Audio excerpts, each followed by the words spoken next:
RTI कार्यकर्ते विजय कुंभार या संदर्भात सातत्याने पाठपुरावा करताना आपल्याला पाहायला मिळतात। सर, तुम्ही आज जे ट्विट केलेलं आहे, नवीन जो खुलासा आहे, काय नेमका खुलासा आहे, काय नेमका तुमचा आरोप आहे? मुळात त्यांची जी गाडी होती त्यांनी जी इथं वापरली, बेकायदा वापरली ऑडी गाडी, ज्याच्यावर लाल दिवा लावला, त्या गाडीचा ट्रेस होत नव्हता कारण त्याचे सगळे नंबर प्लेट आपल्याला माहिती नव्हती। आज पोलिसांनी ती गाडी थर्मो व्हेरिटिका कंपनीची आहे असा खुलासा केला।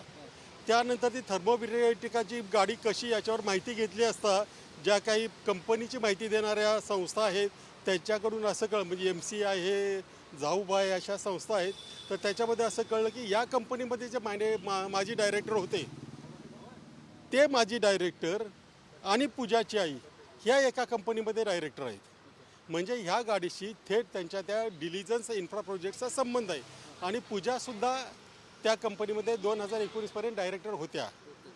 हे सगळं जे आहे ना, हे सगळं म्हणजे संशयास्पद आहे।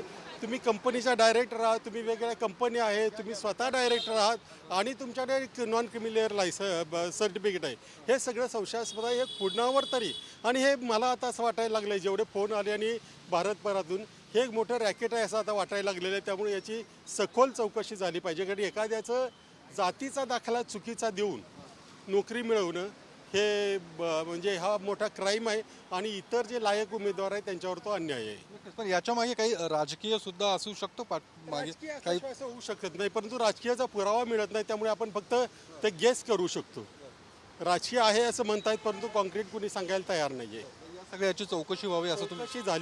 चौकशी झालीच पाहिजे। आता त्यांनी व्यक्ती नेमलेले ॲडिशनल सेक्रेटरी म्हणून होम डिपार्टमेंटचं, त्यांनी ते आता येतील, चौकशी करतील, त्यांच्यासमोर सुद्धा आपण आपली बाजू मांडू। धन्यवाद सर। कॅमेरामन विकी चव्हाणसह मी योगेश बोरसे, TV9 मराठी, पुणे।